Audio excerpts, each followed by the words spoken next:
ನಾನಿದು ನಿನ್ಗೆ ಹೇಗೆ ಹೇಳಿ? ಹಾಂ, ನಿಜ ಜೀವನದಲ್ಲಿ ಇದ್ರ ಬಗ್ಗೆ ಯಾರಿಗಾದ್ರೂ ಹೇಳಿದ್ರೆ ಅವ್ರು ನಂಬ್ತಾರಾ? ಇಲ್ಲ ಅಕ್ಕ, ಇದು ವಿಜ್ಞಾನಕ್ಕೂ ಮೀರಿದ ವಿಷಯ. ಇದನ್ನು ಯಾರೂ ನಂಬೋದಿಲ್ಲ. ನೋಡು ದುರ್ಗಾ, ಪ್ರಪಂಚದಲ್ಲಿ ವಿಜ್ಞಾನಕ್ಕೂ ನಿಲ್ದೇ ಇರೋ ಎಷ್ಟೊಂದು ರಹಸ್ಯಗಳಿವೆ. ಇಲ್ಲಿ ನಿನಗೆ ಅಸಾಧ್ಯ ಅಂತ ಅನಿಸಿರೋದು ಅಲ್ಲಿ ಅನಿವಾರ್ಯವಾಗಿ ನಡೀತಿರತ್ತೆ. ಅಂದಮೇಲೆ ನೀನು ಇದನ್ನು ಒಪ್ಕೊಳ್ಳೇಬೇಕಲ್ವಾ? ನಿನ್ನೆ ನಮ್ಮನ್ನು ಅಟ್ಯಾಕ್ ಮಾಡಿದ್ದು ಒಬ್ಬ ವ್ಯಕ್ತಿ ಅಲ್ಲ, ಅದು ನಿಗೂಢ ಲೋಕದ ಕರಾಳ ಶಕ್ತಿ. ಇಲ್ಲ ಅಕ್ಕ, ನನ್ನ ಮನಸ್ಸು ಯಾಕೋ ಇದನ್ನು ಒಪ್ತಿಲ್ಲ. ಇದು ಯಾರೋ ಬೇಕಂತ ನಮ್ಮನ್ನ ಹೆದರ್ಸಕ್ಕೆ ಅಂತ ಮಾಡಿರೋದು. ನೀನು ಸುಮ್ಮನೆ ಯಾವುದೋ ಲೋಕದ ಕಥೆಗಳನ್ನೆಲ್ಲ ಹೇಳಬೇಡ. ದುರ್ಗಾ, ನೀನು ಕಣ್ಣು ಮುಚ್ಕೊಂಡು ರಾತ್ರಿ ಆಗಿದೆ ಅಂತ ಹೇಳಿದ ತಕ್ಷಣ ರಾತ್ರಿ ಆಗಲ್ಲ. ಸತ್ಯ ಯಾವತ್ತಿದ್ರೂ ಸತ್ಯನೇ. ನೀನು ಗುಹೆ ಒಳಗೆ ಬಂದಾಗ ನೀನು ಸಾಧಾರಣ ಹುಡುಗಿಯಾಗಿರಲಿಲ್ಲ. ನೀನು ನಿನ್ನ ದೇಹನ ಬಿಟ್ಟು ಆತ್ಮವಾಗಿ ಬಂದು ನನ್ನ ವಾಪಸ್ ಕರ್ಕೊಂಬಂದೆ. ಇದಕ್ಕಿಂತ ದೊಡ್ಡ ಸಾಕ್ಷಿ ಬೇಕಾ? ಆದರೆ ಅಕ್ಕ, ಅದು ಇಲ್ಲ, ಇದೂ ಇಲ್ಲ. ನೀನು ಇನ್ನು ಮುಂದೆ ತಿಳ್ಕೋಬೇಕಾಗಿರೋ ಸತ್ಯಗಳು ಹೇಗಿದೆ ಅಂದರೆ ಅದು ನಿನ್ನ ಪ್ರಪಂಚನೇ ಬದಲಾಯಿಸತ್ತೆ. ನೀನು ನಂಬಿರೋ ತರ್ಕ ವಿಜ್ಞಾನ ಆ ಸತ್ಯದ ಮುಂದೆ ತುಂಬ ಚಿಕ್ಕದಾಗಿ ಕಾಣಿಸತ್ತೆ. ನೀನು ಅದನ್ನೆಲ್ಲ ಎದುರಿಸೋದಕ್ಕೆ ರೆಡಿ ಆಗಿರಬೇಕು. ಹಾಗಾದರೆ ಆ ವಿಷಯ ಏನು ಅಂತ ಈಗಲಾದರೂ ಹೇಳಬಾರ್ದಾ ಅಕ್ಕ? ಆ ನೆರಳಿನ ರಾಕ್ಷಸಂಗೂ ನಮಗೂ ಏನು ಸಂಬಂಧ?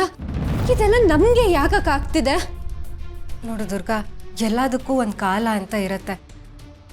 ಈಗಲೇ ನಿನಗೆಲ್ಲ ಹೇಳಿದ್ರೆ ಅದನ್ನು ತಡೆಯೋ ಶಕ್ತಿ ನಿನ್ನಲ್ಲಿಲ್ಲ.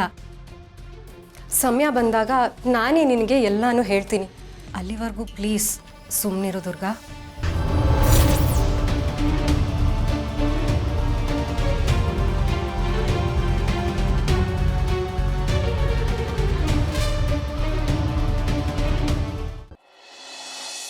ಏ ಅಂಬಿಕಾ, ಅಂಬಿಕಾ, ನನ್ನ ಯೋಜನೆಗಳನ್ನೆಲ್ಲ ಹಾಳು ಮಾಡಿಬಿಟ್ಟೆ. ಮಾಡ್ಬೇಕಾ? ನೀನು ಮಾಡ್ತಿರೋದೆಲ್ಲ ಧರ್ಮ. ತಪ್ಪಾರಿಯಲ್ಲಿ ಹೋಗಿ ನಾನು ಗೆಲ್ಲೇಬೇಕು ಅಂತ ಅಂದ್ಕೊಂಡ್ರೆ ಕೊನೆಗೆ ನಿನಗೆ ಸಿಗೋದು ಸೋಲೆ. ನಿನ್ನ ಮಾಯಾಜಾಲ ಇನ್ಮುಂದೆ ನನ್ನ ಹತ್ರ ನಡೆಯಲ್ಲ. ಏಯ್, ಗೆಲುವು ಸೋಲು ನಿರ್ಧಾರ ಮಾಡೋದು ನೀನಲ್ವೇ, ನಾನು. ಈ ಮಾಳ್ವಿಕನ ಎದುರು ಹಾಕೊಂಡ ಪರಿಣಾಮ ದೇಹವಿಲ್ಲದೆ ಆತ್ಮವಾಗಿ ಅಲಿತಾ ಇದೆಯಾ. ಇದಕ್ಕೂ ನೀನು ಬುದ್ಧಿ ಕಲೀಲಿಲ್ಲ ಅಂದರೆ ಇದ್ರ ಪರಿಣಾಮ ಏನಾಗುತ್ತೆ ಅನ್ನೋದನ್ನ ಈಗ ತೋರಿಸ್ತೀನಿ. ಅಂಬಿಕಾ, ಆ ದುರ್ಗಾ ನಿನಗೆ ಸಹಾಯ ಮಾಡ್ಬೋದು, ಆದರೆ ಈ ನನ್ನ ಮಂತ್ರಶಕ್ತಿಗಳ ಮುಂದೆ ಏನೂ ನಡೆಯೋದಿಲ್ಲ. ಇವತ್ತು ನಿನ್ನ ಮಂಡಲದೊಳಗೆ ಬಂದಿ ಮಾಡ್ತೀನಿ. ಈ ನನ್ನ ಮಾಯಾ ಬಂಧನದಿಂದ ತಪ್ಪಿಸ್ಕೊಳ್ಳೋದಕ್ಕೆ ನಿನ್ನಿಂದ ಸಾಧ್ಯನೇ ಇಲ್ಲ. ಮಾಳ್ವಿಕಾ, ನಾನು ಈಗಾಗಲೇ ನಿನ್ನ ಮಾಯಾಜಾಲನ ಗೆದ್ದು ವಾಪಸ್ ಬಂದಿರೋಳು. ನೀನು ಮಾಡ್ತಿರೋ ಕೆಲಸಕ್ಕೆ ನೀನೇ ಬಲಿ ಆಗ್ತೀಯ. ಏಯ್, ಬಲಿ ಯಾರಾಗ್ತಾರೆ ಅಂತ ಆದಷ್ಟು ಬೇಗ ನಿನಗೆ ಗೊತ್ತಾಗುತ್ತೆ ಅಂಬಿಕಾ. ಮಂಡಲದೊಳಗೆ ಮತ್ತೆ ನಿನ್ನನ್ನು ಬಂಧಿಸಿ ನಿನ್ನ ಆತ್ಮವನ್ನ ನನ್ನ ವಶಕ್ಕೆ ಪಡ್ಕೊಳ್ತೀನಿ. ಈ ಸಲ ನಿನ್ನ ಬದುಕಿಸೋದಕ್ಕೆ ಆ ದುರ್ಗಾ ಕೂಡ ಬರೋದಿಲ್ಲ, ನೋಡ್ತಾ ಇರು.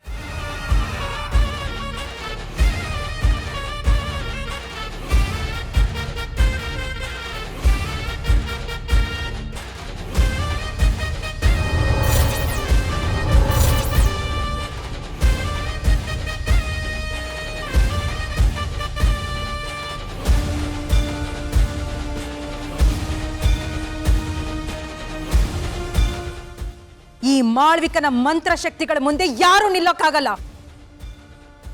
ಏ ಅಂಬಿಕಾ, ಸುಮ್ಮನೆ ಸಮಯ ಹಾಳು ಮಾಡಬೇಡ. ಹೋಗಿ ಮಡಕೆ ಒಳಗೆ ಸೇರ್ಕೊ. ಇಲ್ಲದೆ ಹೋದ್ರೆ ಹಿತ ಮತ್ತೆ ದುರ್ಗಾ ಇಬ್ರು ನಾನು ಸುಮ್ಮನೆ ಬಿಡೋದಿಲ್ಲ, ಮುಗಿಸ್ಬಿಡ್ತೀನಿ. ಅವ್ರ ಸಾವುಗೆ ನೀನೇ ನೇರವಾಗಿ ಜವಾಬ್ದಾರಿ ಆಗ್ತೀಯ. ಬೇಡ ಬೇಡ ಮಾಳ್ವಿಕಾ, ಅವ್ರಿಗೇನು ತೊಂದರೆ ಕೊಡಬೇಡ. ನಾನು ನೀನು ಹೇಳ್ದಾಗೆ ಕೇಳ್ತೀನಿ, ಮಡಿಕೆ ಒಳಗೆ ಹೋಗ್ತೀನಿ. ದಯವಿಟ್ಟು ಅವ್ರಿಗೆ ತೊಂದರೆ ಕೊಡಬೇಡ ಮಾಳ್ವಿಕಾ, ಪ್ಲೀಸ್. ಅಂಬಿಕಾ, ನೀನು ಎಷ್ಟೇ ಶಕ್ತಿಶಾಲಿ ಆಗಿದ್ರೂ ಕೊನೆಗೆ ಸೋಲೋದು ಈ ಮಾಳ್ವಿಕನ ಹತ್ರನೇ. ಸುಮ್ಮನೆ ಹೋಗಿ ಮಡಕೆ ಒಳಗೆ ಸೇರ್ಕೊ. ಸರಿ ಸರಿ.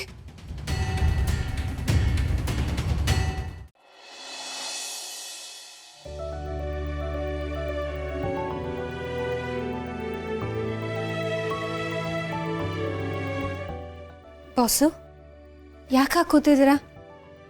ಏನದು ಕೈಲಿ? ದುರ್ಗಾ, ಇದು ನಮ್ಮಮ್ಮ ದಾಕ್ಷಾಯಿಣಿಯವ್ರ ಬಗ್ಗೆ ಬರೆದಿರೋ ಆರ್ಟಿಕಲ್.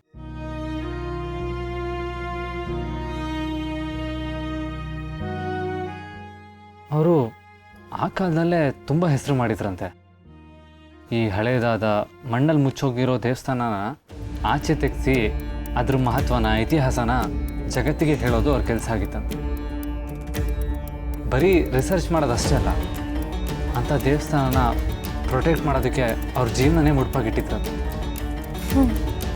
ಹಾಗಾದರೆ ಅವಳನ್ನ ನಂಬಿ ಮೋಸ ಹೋಗಿರೋ ಪಟ್ಟೀಲಿ ನಿಮ್ಮಮ್ಮನೂ ಸೇರಿಕೊಂಡ್ರು ಅಂತ ಆಯಿತು. ನಿಮ್ಮಮ್ಮ ಇಷ್ಟೆಲ್ಲ ಕೆಲಸ ಮಾಡಿದ್ರು ಆ ದೇವಸ್ಥಾನದಲ್ಲಿರೋಳಿಗೆ ಇವ್ರನ್ನ ಕಾಪಾಡ್ಕೊಳಕ್ಕಾಗ್ಲಿಲ್ವಾ? ಹಾಗಾದರೆ ಇವಳು ನಿಮ್ಮಮ್ಮಗೂ ಬೆನ್ನು ತೋರಿಸಿದ್ಲು ಅಂತಾಯ್ತು. ಯಾಕೆ ಹೀಗೆ ಮಾತಾಡ್ತಾ ಇದೆಯಾ? ದೇವರು ನಿನಗೆ ಒಳ್ಳೇದು ಮಾಡ್ತಾನೆ ಅಂತ ನಿನ್ನ ನಂಬಿಕೆನೇ ಇಲ್ವಾ? ಇಷ್ಟೆಲ್ಲ ಆದ್ಮೇಲೂ ನೀವು ಅವಳು ನಂಬ್ತೀರಾ? ಈ ನಂಬಿಕೆಯಿಂದ ನಿಮ್ಗೇನು ಸಿಕ್ಕಿದೆ ಬೋಸು? ಯಾಕೆ ನಂಬಾರ್ದು ದುರ್ಗಾ? ನೋಡು, ಜಗತ್ತಲ್ಲಿ ನಡೆಯೋ ಎಲ್ಲ ವಿಷಯನೂ ನಾವು ಎಕ್ಸ್ಪ್ಲೇನ್ ಮಾಡೋದಕ್ಕಾಗಲ್ಲ. ಕೆಲವೊಂದು ಸೈನ್ಸ್ಗೂ ಮೀರಿದ ಶಕ್ತಿ ಇರುತ್ತೆ. ಆ ಶಕ್ತಿ ದೇವರೇ ಆಗಿರ್ಬೋದು ಅಂತ ನನಗನ್ಸುತ್ತೆ. ಸರಿ, ಆ ಶಕ್ತಿ ಇದೆ ಅಂತಾನೆ ಅನ್ಕೊಳ್ಳೋಣ. ಆದರೆ ಅವಳು ಇದ್ದಾಳೆ ಅನ್ನೋದನ್ನ ಮಾತ್ರ ನಾನು ನಂಬೋದಕ್ಕೆ ಸಾಧ್ಯನೇ ಇಲ್ಲ. ಯಾಕೆ? ಯಾಕೆ ಅಂದರೆ ಅವಳು ನನ್ನಿಂದ ಎಲ್ಲನೂ ಕಿತ್ಕೊಂಡಿದ್ದಾಳೆ. ನಮ್ಮಮ್ಮನ, ನನ್ನ ಅಂಬಿಕಾ ಅಕ್ಕನ, ಎಲ್ಲರನ್ನೂ ನನ್ನಿಂದ ದೂರ ಮಾಡಿದ್ದಾಳೆ. ನನ್ನ ಜೀವನನೇ ಹಾಳು ಮಾಡಿರೋಳ ನಾನು ಹೇಗೆ ನಂಬಲಿ ಬಾಸು? ದುರ್ಗಾ, ಆ ದೇವರು ನಿನ್ನ ಹತ್ರ ಸಾಕಷ್ಟು ಕಿತ್ಕೊಂಡಿರ್ಬೋದು, ಆದರೆ ಸಾಕಷ್ಟು ನಿನಗೆ ಕೊಟ್ಟಿದ್ದಾನೆ. ಒಂದು ಕುಟುಂಬನೇ ಕೊಟ್ಟಿದ್ದಾನೆ ಅಂತ ನಿನಗೆ ಅನ್ಸಲ್ವಾ? ನನ್ನ ವಾದನೂ ಅದೇ ಬಾಸು.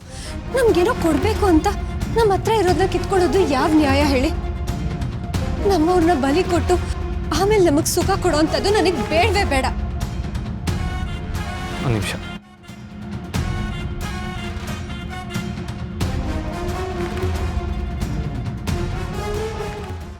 ಕೈ ಹಿಡಿ.